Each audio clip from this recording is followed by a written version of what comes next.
तो हेलो दोस्तों, आप सब कैसे हो दोस्तों। आई होप आप सब स्वस्थ होंगे और मस्त होंगे दोस्तों। और ये है रात का समय। आप सोच रहे होंगे मैं कहाँ जा रही हूँ। तो ये देखिए मेरा लगेज, और यहाँ पे मैंने ना कैब बुक की थी, जो कि मुझे जहाँ से मेरी ट्रैवल्स लगने वाली थी ना, वहाँ पे मुझे छोड़ने वाली थी। तो फ्रेंड्स, रात का समय है, तो गुड इवनिंग सबको, और आपका दिन शुभ गया होगा ऐसा मैं समझती हूँ। तो फ्रेंड, जब भी हम बाहर जाते हैं ना, तो बहुत सारी चीज़ों का ध्यान रखना पड़ता है। जब भी हम घर से निकलते हैं फ्रेंड्स, तो सभी चीज़ों का ध्यान रखना पड़ता है, क्योंकि हम लोग जा रहे हैं 8 या 10 दिन के लिए। तो फिर घर की सभी चीज़ें अच्छे से करके आना होता है, क्योंकि क्या होता है, कुछ भी छूट गया ना तो बहुत ही नुकसान होता है हमारा। तो मैं तो यहाँ पे आ गई थी छत्रपति स्क्वायर पे, क्योंकि यहीं से मेरी बस लगने वाली थी फ्रेंड्स। तो जब भी आप बाहर जाते हो तो सबसे पहली बात ये ध्यान रखना चाहिए कि हमारा जो घर है, जो भी हमारा बड़ा बड़ा सामान है, एक तो उस पर आप पुरानी चादर ढक दे। इससे क्या होगा कि हमारे सामान पे धूल नहीं बैठेंगी और हमें ना नीट एंड क्लीन हमारा सामान मिलेगा। तो आपसे बातें करते करते देखिए मेरी बस भी यहाँ आ चुकी थी। और यहाँ पे क्या हुआ, बस में मैं बैठ गई थी, और कुछ इस तरह की इतनी पॉश बस थी ना, बहुत ही अच्छी थी। एसी तो था ही साथ में। तो यहाँ बस विंडो से यहाँ पे देखिए नज़ारा देखते हुए, तो ये कितना अच्छा फुहारा मिला था वहाँ पे। तो वही देख रही थी मैं, बहुत ही सुंदर अलग अलग कलर का फुहारा हो रहा था यहाँ पे। और रात का समय था 9 बजे का। तो देखिए कितनी गर्दी है। नागपुर सिटी बहुत ही प्यारी लग रही थी अपनी। तो वही व्यू एंजॉय कर रही थी मैं नाइट का। तो बस यहाँ पे ना अभी क्या हुआ था कि बस वाले भैया ना, अभी पता नहीं भैया अभी कब रोकने वाले थे, उसके बाद ही टिफ़िन खाना होगा। यहाँ पे बैठ गई थी और इतना अच्छा लग रहा था ना, एसी था, ठंडा ठंडा माहौल लग रहा था, और ये व्यू एंजॉय कर रही थी। देखिए खिड़की से कितना अच्छा व्यू दिख रहा है। तो वही व्यू एंजॉय कर रही थी। और भैया ने क्या किए थे कि हमारा जो लगेज है वो रख दिए थे, और उसके बाद इस तरह मेरी बस ना आगे बढ़ी। चलिए बात करते हैं, जब भी आप सफ़र कर रहे हो तो हमें अपना घर कैसे रख रखाव करके आना चाहिए। क्योंकि क्या होता है कि घर में हम सब बिखरा छोड़ के आएंगे ना, तो जब हम जाएंगे ना तो हमें ना सब बिखरा हुआ ही मिलेगा, और ज़्यादा ही हमें टेंशन हो जाएगा। इसीलिए हमें जब भी हम बाहर आते हैं तो अपने घर की जो चीज़ें हैं अच्छे से व्यवस्थित करके आनी चाहिए, ऑर्गेनाइज़ करके आनी चाहिए, ताकि हम जब भी बाहर से आए अपने घर, तो हमें अपना घर अच्छे से मिले। दूसरी बात जो फ्रेंड्स है, तो दूसरी वाली बात जो ये है फ्रेंड्स, कि जब भी हम बाहर जाते हैं तो सबसे पहले हमारे जो इलेक्ट्रिक स्विच है, बोर्ड है, सब कुछ चेक कर लेना चाहिए कि कुछ गलती से छूट तो नहीं गया चालू। तो अदरवाइज़ आप जितने दिन के लिए जा रहे हो उतने दिन ही आपका चालू रह जाएगा इलेक्ट्रिक, और बिल बहुत बढ़ेगा। ज़्यादा दिन के लिए आप जा रहे हो फ्रेंड्स, तो आप फ्रिज बंद करके जा सकते हो, और फ्रिज बंद करने के बाद पूरी साफ़ अच्छे से करके जाना चाहिए, नहीं तो उसमें फंगस लगता है।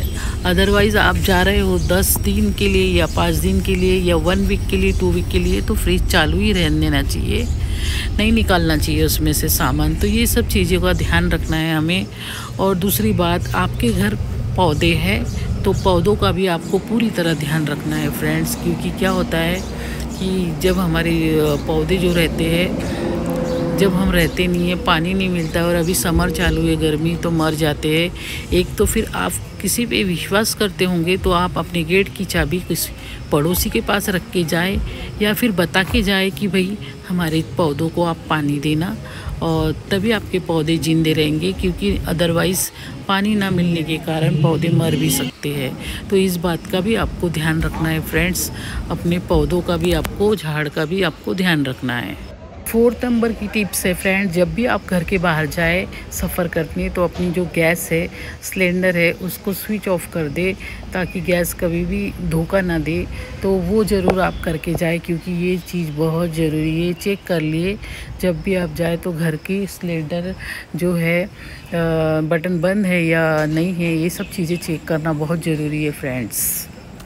तो फ्रेंड्स, आपसे बात भी कर रही हूँ और आपको दिखा रही हूँ कि यहाँ भैया ने रोका था रेस्टोरेंट में, और ये बहुत ही प्यारा रेस्टोरेंट था। और ये जो बाजू बैठे थे ये भी अलोन थे, यानी अकेले ही सफ़र कर रही थी ये लड़की भी। तो मेरे साथ जॉइन हुई थी और यहाँ पे ना मैं झूले का मज़ा ले रही थी। सब लोग यहाँ पे एक एक बारी बारी से झूला झूल रहे थे, इसलिए मैंने भी झूले का मज़ा लिया और अच्छा लग रहा था। ये रेस्टोरेंट भी अच्छा था, यहाँ फैमिली रेस्टोरेंट था, काफ़ी लोग थे। और ये जो रेस्टोरेंट था ये बिहान के तरफ था और ये रही हमारी बस इंटरसिटी। तो ये देखिए धनिया दाल यहाँ पे खा रही थी मैं, माउथ फ्रेशर। तो खाना वाना खाने के बाद मैं आके बैठ गई थी अपनी गाड़ी में।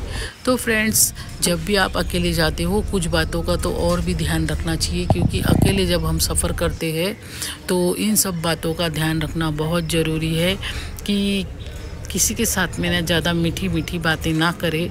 नहीं तो क्या होता है, ज़्यादा मीठी मीठी बातें करते हैं और उनके झांसे में हम लोग फंस जाते हैं, जिससे हमारा बहुत बड़ा नुकसान होता है। ये सबसे बड़ी बात है कि किसी की बातों में आप ना आए। ये बहुत ज़रूरी है कि अपना मोबाइल फ़ोन किसी के हाथ में ना दे, क्योंकि बहुत सारे लोग ऐसे होते हैं कि थोड़ा आपका मोबाइल फ़ोन बताइए, हम एक फ़ोन करते हैं, इस बहाने मांगते हैं और आपका मोबाइल फ़ोन लेकर ना फ़रार हो जाते हैं। तो ये बात का ध्यान रखिए कि अपना मोबाइल बिल्कुल किसी अनजान आदमी के हाथ में ना दे, बिल्कुल भी ना दे। इस बात का आप पूरी तरह ध्यान रखें। जब भी आप अकेले सफ़र कर रहे हो तो किसी का दिया हुआ कुछ ना खाए, चाहे ट्रेन हो, फ्लाइट हो या फिर ट्रैवल्स हो। बिल्कुल इस बात का ध्यान रखें कि बिल्कुल खाए ना। तो आपसे बात करते करते फ्रेंड्स मैं ना पुणे पहुंच गई थी और ये देखिए वाघोली, यहाँ पे मेरी बेटी रहती है। तो पुणे का पहले ही नंबर का स्टॉप है और ये देखिए सामने ही पुलिस स्टेशन था। तो यहाँ पे ना मैं पहुँच गई थी। तो भैया ने मुझे उतार दिए थे यहाँ पे और यहीं से मैं फ़ोन करने वाली थी कि मुझे पिकअप करने आ रही या फिर मैं आ जाऊँ। और देखिए मेरे बाल वगैरह कैसे हो गए थे। तो वाघोली पुलिस स्टेशन है, ये देखिए वाघोली पुलिस स्टेशन। तो यहीं पे ही बस रुकी थी और यहाँ से ना मेरी बेटी का घर सिर्फ 10 मिनट का रास्ता है। ऑटो से भी जा सकते थे, पैदल भी, बट ऑटो मुझे करना था। तो मैं यहीं पे ना वेट कर रही थी, ऑटो वाले भैया कोई मिल जाए तो मैं निकल जाऊँ। और बेटी को फ़ोन लगाई थी मैंने कि भाई, और यहाँ पे ना कौवे राजा के भी दर्शन हो गए थे। तो फिर ना एक ऑटो मिल गया था मुझे, तो ऑटो में बैठ के मैं यहाँ निकल गई थी बेटी के घर। फ्रेंड्स, आपको बता दूँ कि पुणे का फर्स्ट स्टेशन ना वाघोली है और मैं बस अब पहुँचने ही वाली थी बेटी के घर। तो ये रहा मेरा लगेज। तो बेटी बोली कि ऑटो से आ जाओ और मुझे पता था रास्ता, तो मैं खुद ही ऑटो कर ली। और ये देखिए मैं निकल गई थी यहाँ पे और बस पहुँचने ही वाली थी सोसाइटी में। तो ये सोसाइटी ना काफ़ी बड़ी सोसाइटी है और सोसाइटी का नाम है कोणार्क ऑर्चिड करके सोसाइटी है। तो बस अभी पहुँचूँगी मैं।